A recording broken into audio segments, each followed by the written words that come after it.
শোনো মহাজন, আমরা অনেকজন। প্রতিদিনের চেয়ে ভিন্ন কিছু দিন, ভিন্ন কিছু ঘটনা লেখা থাকে ইতিহাসে। আর সেই ভিন্নতা যদি আসে হাজারো রক্তের বিনিময়ে স্বৈরাচার পতনের মাধ্যমে, তবে তা পৌঁছে যায় অনন্য উচ্চতায়।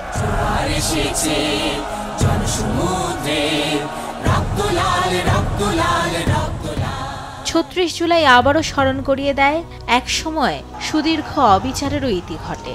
ইতিহাস বলে সুদীর্ঘ অন্যায়েরও সমাপ্তি আছে। ৩৬ জুলাই বাঙালির ইতিহাসে তেমনই একটি দিন, যেদিন অন্যায়ের বিরুদ্ধে প্রতিবাদী মানুষের সংখ্যা হাজার বা লাখে নয়, যা পৌঁছে যায় কোটিতে।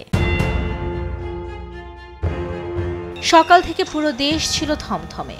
কোটি মানুষ কারফিউ ভেঙে ঢাকার একাধিক মোড়ে জড়ো হয়ে রাজধানীতে প্রবেশের চেষ্টা করে। শেখ হাসিনা এদিনও বল প্রয়োগ করে ক্ষমতায় থাকতে চাইলে তাকে জানানো হয় এই ধরনের ব্যবস্থা অকার্যকর হবে। দুপুরের পর হঠাৎ পাল্টে যায় দৃশ্যপট।